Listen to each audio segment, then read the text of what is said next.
Hey there, I'm Lana, and this is from Corporate to Crystals. I'm so grateful to have you guys here for another video. Today's video is going to be a list of the feelings I have every time I'm with a soulmate or when I meet a soulmate. So the experiences that I've had and the feelings that help me know that it's a soulmate that I'm with. Um, so we'll get into the list, but in order to kind of explain why I am a credible source for this list, I didn't realize, like, obviously I'm a twin flame. Obviously I've had a lot of soulmate experiences, but when I really look back at my life, I've had a lot of soulmates and I didn't know. Like, it was just my life, right? You just go through life, you have experiences, and sometimes the experiences don't fully make sense until they do. And I didn't realize how lucky I was to have so many soulmates in my life. But I really have. Like, in addition to having,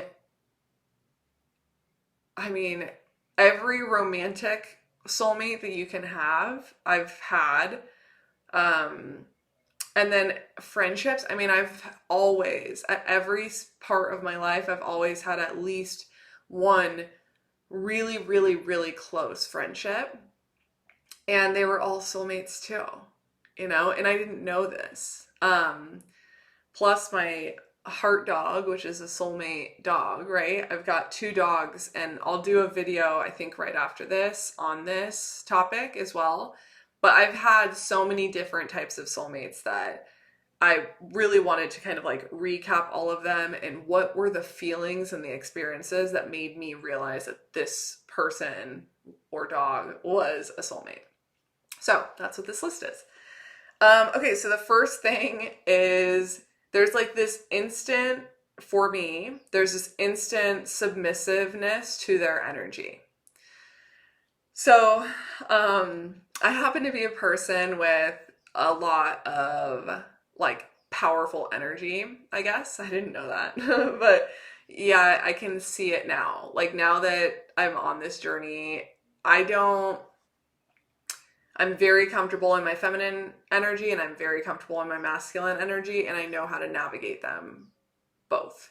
So typically, every person I meet, I'll tend to meet them in my masculine energy until I know that I'm safe to like submit a little bit or to relax into the space. And that's from trauma, and I continue to work through that. But um, I can almost always tell instantly when I meet a soulmate because I'm not meeting them in that masculine energy nearly as much as what I normally would.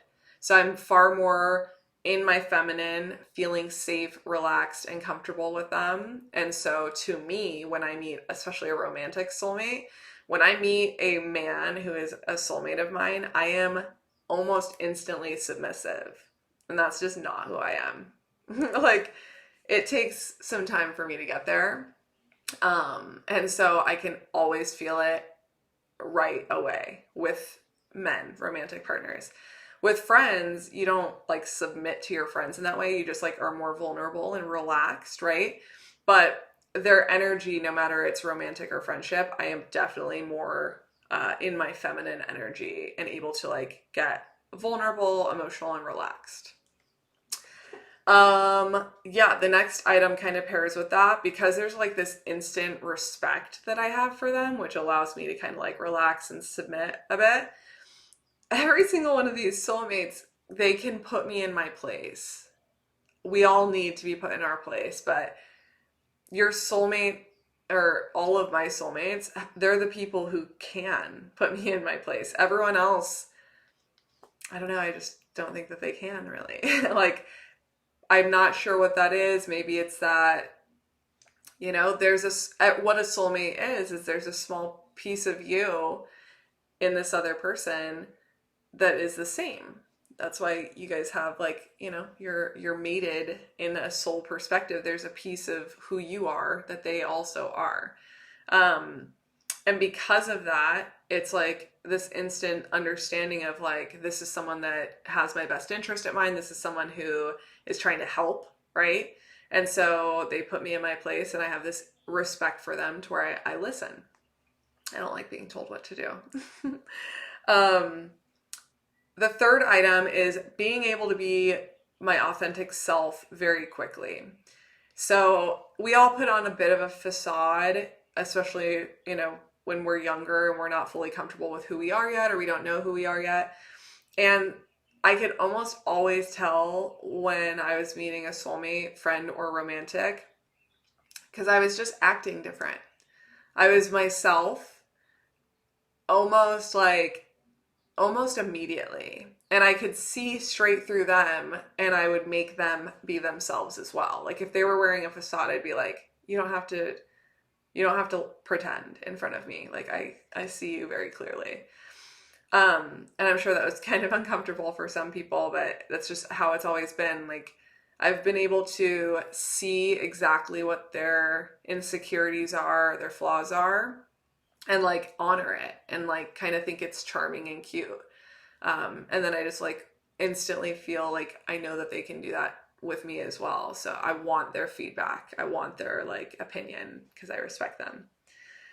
So yeah, able to be my authentic self pretty quickly. The fourth item is being unable to lie or just easy to speak my truth to. It ties into everything I've been talking about, but whatever the connection is, just immediately this respect and this like authenticity just comes out to where I feel like I can't lie to them. Like it feels like I have to tell the truth, and there's like pressure around that. So whatever that is. The fifth item is comfortable in silence. This is like one of my favorite things, just because I don't know, I just like love being alone, and I'm very comfortable with being alone. And so I love having my like soulmate friends and romantic partners around because they don't take away from my alone time. If they're physically in my presence and we can be comfortable in silence, then like it doesn't take from my energy for that. If anything, it's just like exactly what I would have been doing before. Now they're doing it and sitting on the couch next to me, like comfortably, and not me waiting for when is this going to wrap up? Like when is our hangout session done, right? So yeah, comfortable in silence has been a big indicator for me. Understanding you without words. This one is real as heck. I'm one of those people, my face can tell, I can't hide my emotions from my face very well. My face is very expressive. But there's been a couple times, romantic partner, friendship, but I'll give an example about a friendship. One of my best friends to this day, we had a group of friends. They were all having like a birthday party, and I was going to come later. And so they were FaceTiming me as a group to try and motivate me to come over there sooner. And they had no idea that I was in the middle of a massive purging session over my twin. This is like 2 years ago. And the moment they FaceTimed me, my best friend, who's a soulmate, she saw the look on my face, and she saw me trying to hide the like pain and the emotions that I was currently working through. Every single other person on that FaceTime call didn't get it. And she was just trying to wrap up the call because she immediately knew what was going on with me and was just trying to like protect me, which is super cute. But yeah, you understand things without really needing words, and then you like act accordingly and like collaborate through that even without letting them know what you're doing, because you're trying to like protect them and support them. From day one, the next item, sorry, from day one, they just felt like a good friend, or felt like a best friend, or felt like it clicked, right? And every single one of my soulmates has like a different thing that clicks for me. Like one of my best friends, it's like we were both super goofy and like loud and funny together, and that clicked so well that it's exactly what we needed in life at that point. Another one of my best friends, we didn't know this, but we're both ended up being on spiritual paths at the exact same time. So when we first met, we didn't know that, but our clicking point is spirituality and like speaking that language to one another to help reflect back and forth. Um, and yeah, like romantic partners, every single romantic soulmate has a different flavor or a different like theme to it. Obviously, the twin flame theme was destruction and spiritual evolution, but you know, every other one has been different. And it changes as well, but the instant click made them feel like a best friend of some sort. It just clicks. I don't know. Okay, the next item is being drawn to them in a group. So I'm talking about like your peripheral vision. If I'm in a group of like 8 people, and let's say like this soulmate is to my left, if I'm staring straight ahead, it doesn't matter what the person straight ahead, what we're talking about, my eye is still like figuring out where this person is, my soulmate. Um, it is very interesting. And like I'm not conscious while it's happening. I'm just like, why are you paying attention to this person so much? And then I'm almost doing it, like resisting it, because I'm like, stop being creepy. You barely know this person. Like, why is your vision so focused over here when you are talking to this person? Like, pay attention. So yeah, peripheral vision for me has been an indicator as well. Feelings of love that do not go away. They may transform, but they're not gone. So this is real for me. Again, I've had a lot of different soulmate relationships, but my first romantic soulmate, him and I are still like really good friends. Like he's follows this channel. What up? Yeah, like the love is still there, and I know I could call him and he would be there for me in a second, and I think he knows that about me as well. Actually, I know he knows that. But we had to like accept that the feelings are always going to be there and like let it transform into a best friendship. And it took, you know, we haven't been together for like, I don't know, a decade or something now. And so it took some time, but those feelings were there still. So we just now touch base every once in a while and make sure that the other person's like doing well and support each other. And like, he knows me so freaking well that, he's a great sounding board for me, you know, and I know it goes both ways. So the feelings of love are still there, but they've transformed into like non-romantic love. And so, yeah, that's happened with every single soulmate relationship, even friendships. If we part ways and can't be in each other's lives like every day or consistently like we used to be, there's still this like deep love, and it transforms to fit into whatever dynamic we have going forward.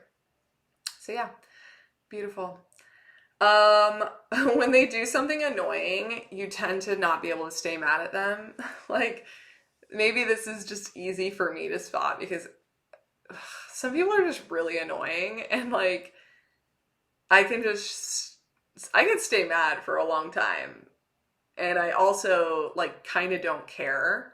Like if people annoy me, I'm just like, all right, bye. Like I love peace. I don't like people messing with like causing drama. I hate drama. Hate it, hate it.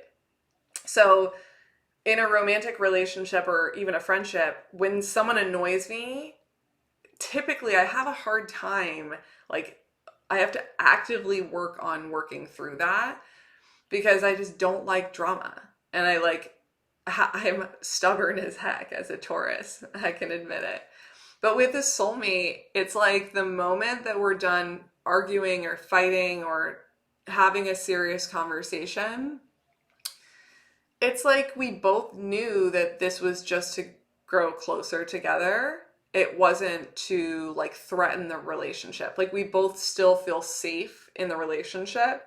And so, yeah, it just doesn't like make you stay mad. It's like you get it out, and then now let's go like get frozen yogurt because we got that out of our system. I don't know, it's just this very weird feeling of like when we're fighting, we both know we're okay. Like at the end of this argument, we're still safe individually and as a couple or as a friendship. Yeah, interesting. Okay, and then this next one is one that I figured out with my twin. First of all, that one caught me off guard. Divinely guided. It was supposed to do this, but this also happened with my past life soulmate after my twins, so I wanted to bring it up. But basically, like, I've had this issue with my romantic soulmates where it's almost like the moment we meet, it feels like I already know them, which I had earlier on the list. But because it feels like I have already known them, we almost like forget to ask each other about one another. So like on a date, a normal date, you'd be like, so tell me, how many siblings do you have? How many do you have? Like you kind of go through, or people when they're on dates, they tend to kind of like go through almost like a checklist or like a get to know you questionnaire, right? Every time it's been a soulmate, that has not been the case for me. We don't, it's almost like we instantly are just like friendly and friends to where we're just picking up where we left off. That feeling of picking up where you left off, it actually created a lot of drama for me with my twin because I actually wasn't asking questions that I normally would to like protect myself, right? Like I was unable to see the red flags and pay attention to them because it just felt like we were picking up where we left off. So it's a good feeling. Man, is it a good feeling. But it also is what is so catalyzing about soulmate relationships. It kind of like de-guards you. And by de-guarding you, however you are supposed to transform and whatever you're supposed to experience with these people, by de-guarding you, it allows you to get there faster. So that last one is just, pro tip, I guess you could say, after getting de-guarded and totally transformed by soulmates over and over. So yeah, that's the list. I hope that this list is helpful for you guys. I hope that anyone out there who's just curious about what a soulmate feels like when you first meet them, or what the experience feels like. I'm sure we've all experienced soulmates at different stages of our life, friendships, romantic, family. But yeah, this list is kind of what it's felt like from all of my experiences. So I wanted to share it. All right, like this video if you enjoyed it. I would love for you guys to subscribe to follow along my journey with me. And I hope you guys have a great weekend. Okay, I'll see you out there. Bye.